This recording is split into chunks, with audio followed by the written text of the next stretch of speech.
felt something like he knew all these stories and incidents. And following the morning, he took a horse and rode this horse around the village. And this area was very familiar to him. So he was thinking, but still he could not find out why. He almost felt like that he was the owner of this house. Suddenly night, when he saw the big old clock in that particular house, he was disturbed that something was disturbing in his mind related to this clock. Especially when he heard the chimes of the clocks. It always reminded him something.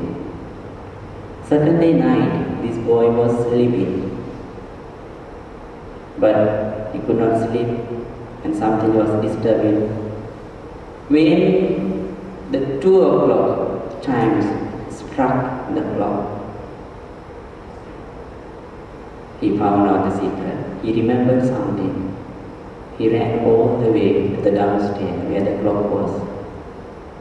And he opened the back cover of this old clock and found out there was a big thing. He took it out. There were bundles of money. And this was the life saving of grandfather. And he was none other than the grandfather or the owner of this house. This story is coming from a background where they do not believe about the rebirth. There's another story very famous in the world, but this story is coming from Sri Lanka. I think many of you have heard. The incident happened in 1960.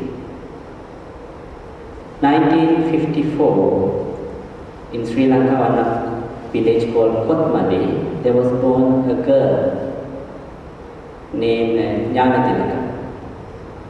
At the age of 4, she started to say that you are not my parents are far away from here, this is not my house, please take me there. She always reminded the past memories. And she said that her village is 30 kilometers away, which is Talwakal, another village. And she revealed that she was born as a boy over there and she died. When the news is spread what happened, the professors of University of Ceylon, as well as one of very famous Venerable, some of you may know, Venerable Piyadasite, they went to this house and they did experiments. And they went to this former house of this girl, and when this girl saw former mother and father, she recognized. Not only that, she recognized brothers and sisters and villagers, and she even called them by their nicknames. And in that life, she had one brother, young brother, and this life she did not talk to this young brother, did not even look at this young brother. And later on it revealed, when she was a boy in former life, these 2 brothers were used to fight. And still this young girl, little girl, is keeping the grudge. When this news is spread all around the world, Dr. Ian Stevenson from Virginia University, he flew to Sri Lanka and he too undertook experiments. And after done a lot of experiments, he documented this, and you can read it in his those Rebirth story books. And this is one of very world famous story. So coming from Buddhist background.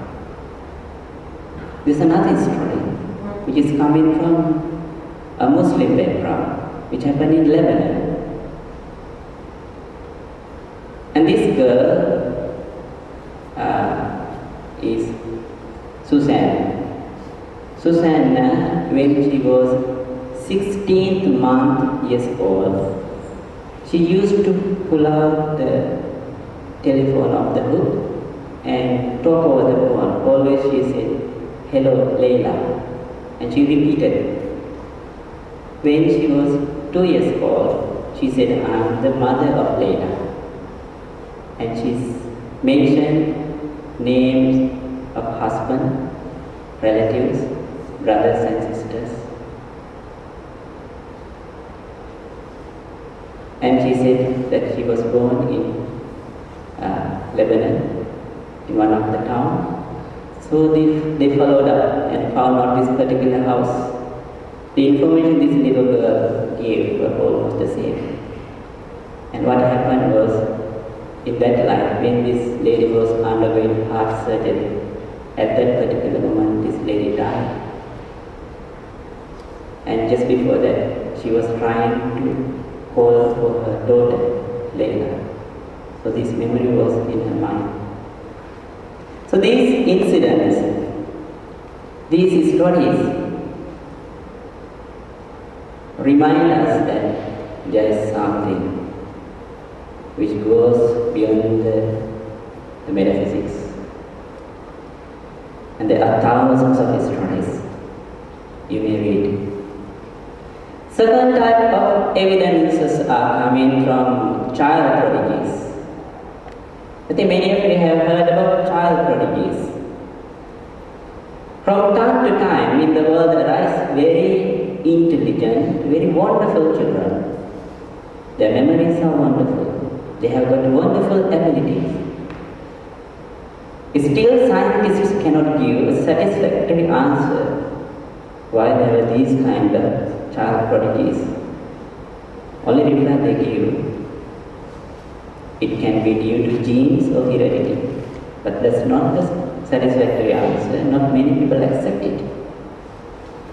Many of you have heard about Beethoven, the greatest musician. He gave his public performance at the age of 7. Mozart, another child prodigy, composed music before he was turned 6. And there was another child prodigy in Burma, a girl of 6 years old, Mahla Gil. At the age of 6, she could recite a lot of sutras, Pali sutras, and nobody could explain how did she get this knowledge. So child prodigies, from the Buddhist point of view, the only possibility is that you have cultivated these abilities in existence. What you cultivate here, what you master here, what you develop here can go beyond the day. And that is why Bodhisattvas are cultivating 10 types of wholesome qualities to become perfect. Third type of evidences are coming from past life regression. In Western world, hypnotism as well as otherwise past life therapies are well recognized and very popular. Those hypnotherapists, they claim that they can reveal the past memories or past life memories of individuals. There are many thousands of cases. But among all these cases, there is one popular incident which made Western world awake about this concept of rebirth. Have got any idea about this incident? That is